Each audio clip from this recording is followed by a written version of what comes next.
Сәлеметсіздер ме, қымбатты достар мен оқырмандар. Бүгін мен сіздермен өте маңызды және шынайы әңгімелескім келеді. Біз ерлер денсаулығы туралы, атап айтқанда, көптеген адамдар елемейтін, бірақ кейін үлкен мәселеге айналатын тақырыпты талқылаймыз. Жасымыз ұлғайған сайын денеміз де өзгереді. Сондықтан ұзақ және салауатты өмір сүру үшін осы өзгерістерге мұқият назар аудару өте маңызды. Ерлердің жасы ұлғайған сайын жиі кездесетін мәселелердің бірі қуық асты безінің ұлғаюы. Медицинада бұл қатерсіз простата гиперплазиясы немесе КАБГ деп аталады. Бұл тек медициналық термин емес, бұл әлемдегі миллиондаған ерлер үшін шындық. Және оны түсіну, өз денсаулығыңызды бақылауға алудың алғашқы қадамы. Қуық асты безі жаңғақ көлеміндей кішкентай без, ол қуықтың дәл астында орналасқан. Оның негізгі қызметі сперматозоидтарды қоректендіретін және тасымалдайтын шәует сұйықтығын өндіру. Ер адамның өмірінің көп бөлігінде қуық асты безі білінбей, өз жұмысын тыныш атқарады. Алайда ерлер 40-50 жасқа келгенде, қуық асты безі жиі ұлғая бастайды. Бұл өсу көптеген адамдар үшін қартаю процесінің табиғи бөлігі болып табылады. Бірақ ол айтарлықтай ыңғайсыздық пен денсаулыққа қатысты асқынуларға әкелуі мүмкін. Ұлғайған қуық асты безі несепті қуықтан денеден шығаратын түтік, несеп шығару жолын қысып, зәр шығаруды қиындатып, өмір сапаңызға айтарлықтай әсер ететін, басқа да көптеген мәселелерді тудыруы мүмкін. Қуық асты безінің ұлғаюы жиі кездесетін жағдай болса да, оны ешқашан елемеуге болмайтынын түсіну өте маңызды. Көптеген ерлер бұл белгілерді қартаюдың қалыпты бөлігі деп ойлайды, және олар жай ғана ыңғайсыздықпен өмір сүруге мәжбүр. Бұл қауіпті қате түсінік. Ұлғайған қуық асты безінің белгілерін елемеу несеп шығару жолдарының инфекциялары, қуық тастары және тіпті бүйрек зақымдануы сияқты ауыр жағдайларға әкелуі мүмкін. Сіздің денсаулығыңыз ең құнды байлығыңыз, және оған белсенді қарау күш пен даналықтың белгісі. Біз бұл мәселелерді талқылауға деген құлықсыздықты жеңіп, оның орнына білім мен алдын алу шараларын қабылдауымыз керек. Бүгінгі талқылауымызда біз көптеген ерлерде кездесетін, простатаның ұлғаю процесін айтарлықтай тездететін және оның белгілерін нашарлататын бір әдетті қарастырамыз. Бұл әдет зиянсыз болып көрінеді. Біз оны екінші рет ойланбастан жасаймыз. Алайда, оның простатаға және бүкіл несеп шығару жүйесіне ұзақ мерзімді әсері өте зиянды болуы мүмкін. Менің мақсатым бұл мәселені қарапайым, түсінікті түрде түсіндіру. Осылайша сіз күнделікті әдеттеріңіз туралы саналы шешім қабылдап, денсаулығыңызды көптеген жылдар бойы қорғай аласыз. Осы маңызды сапарды бірге, ашықтықпен және жақсы денсаулыққа деген ұмтылыспен бастайық. Сонымен, ерлер денсаулығына, әсіресе жасы ұлғайған сайын, қауіп төндіретін бұл зиянсыз болып көрінетін әдет не? Бұл, зәрді ұзақ уақыт бойы саналы және үнемі ұстап тұру әдеті. Көптеген ерлер мұны әртүрлі себептермен жасайды. Мүмкін олар жиналыста, алыс жол жүріп келеді, немесе жай ғана бір іспен айналысып, үзіліс жасауға уақыт таппайды. Зәрді кейде ұстап тұру зиян тигізбесе де, оны үнемі әдетке айналдыру қуыққа және одан әрі простата безіне қажетсіз және ұзақ уақыт бойы жүктеме түсіреді. Дененің табиғи сигналдарын елемеудің бұл қарапайым әрекеті простатаға қатысты мәселелерді тездететін тізбекті реакцияны тудыруы мүмкін. Бұл басқаруға болатын мәселені әлдеқайда күрделі мәселеге айналдырады. Мұны медициналық тұрғыдан қарапайым тілмен түсіндірейін. Қуық толған кезде, ол миға зәр шығару уақыты келгенін білдіретін сигнал жібереді. Егер сіз бұл сигналды үнемі елемейтін болсаңыз, қуық артық зәрді ұстап тұру үшін қалыпты сыйымдылығынан тыс созылуға мәжбүр болады. Тұрақты артық созылу уақыт өте келе қуық бұлшықетін әлсіретуі мүмкін. Әлсіреген қуық зәрді шығару үшін әлдеқайда көп жұмыс істеуге мәжбүр болады. Әсіресе жол ұлғайған простатамен жартылай бітелген кезде. Бұл қатерлі циклды тудырады. Қуық қиналады, ол толық босамайды, ал қалған зәр қуық мойны және простата безіне тұрақты қысым түсіріп, қабынуды және өсуді одан әрі күшейтуі мүмкін. Сонымен қатар, толық емес босатудан кейін қуықта қалатын зәр, яғни қалдық зәр, денсаулыққа үлкен қауіп төндіреді. Тоқыраған зәр бактериялардың көбею ортасына айналып, ауыр және қайталанатын несеп шығару жолдарының инфекцияларына әкелуі мүмкін. Уақыт өте келе, қалдық зәрдегі минералдар кристалдандырып, қуық тастарын түзуі мүмкін. Бұл қатты ауырсынуды тудырып, зәр ағынын бөгеп, жиі медициналық процедураларды қажет етеді. Ең ауыр жағдайларда, толған қуықтан туындайтын тұрақты кері қысым несеп ағарлар арқылы бүйрекке көтеріліп, бүйректің зақымдануына немесе тіпті жетіспеушілігіне әкелуі мүмкін. Бұл қарапайым әдеттің бүкіл несеп шығару жүйесіне қаншалықты ауқымды және қауіпті салдары болатынын көрсетеді. Сондықтан, зәр шығаруды кейінге қалдыру әдеті жай ғана ыңғайсыздық емес. Бұл сіздің простатаңызға және жалпы денсаулығыңызға тікелей қауіп.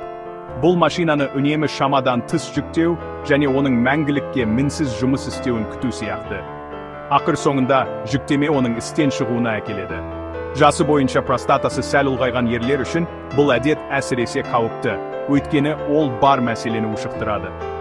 Ол дененің жүйелерін шегіне дейін итеріп, қабгының өршуін тездетеді, және оның ыңғайсыз белгілерін әлдеқайда тез және ауыр түрде тудырады. Денеңізді тыңдау, денсаулықтың ең негізгі қағидаларының бірі. Простатаңыздың ұлғайғанын көрсететін белгілерді тани білу өте маңызды. Бұл белгілер жиі біртіндеп дамиды, сондықтан көптеген ерлер оларды бастапқыда елемей, жай ғана қартаюға байланысты деп санайды. Алайда, бұл сигналдарға назар аудару, көмек іздеудің және одан әрі асқынулардың алдын алудың алғашқы және ең маңызды қадамы. Ең жиі кездесетін алғашқы белгілердің бірі зәр шығару әдеттерінің өзгеруі. Сіз түнде, әсіресе түнде, жиі зәр шығару қажеттілігін сезінуіңіз мүмкін. Бұл ноктурия деп аталатын жағдай. Түнде дәретханаға 2-3 немесе одан да көп рет тұру, қуық асты безінің қуықты қысуының классикалық белгісі. Басқа да айқын белгілер зәр шығару әрекетінің өзіне қатысты. Сіз кідірісті сезінуіңіз мүмкін, яғни зәр ағыны басталмас бұрын бірнеше сәт күтуге тура келеді. Ағынның өзі әлсіз болуы немесе үзіліп тоқтап қалуы мүмкін. Зәр шығарып болғаннан кейін, қуығыңыз әлі толық босамағандай сезінуіңіз мүмкін. Толық босамау сезімі маңызды дабыл белгісі.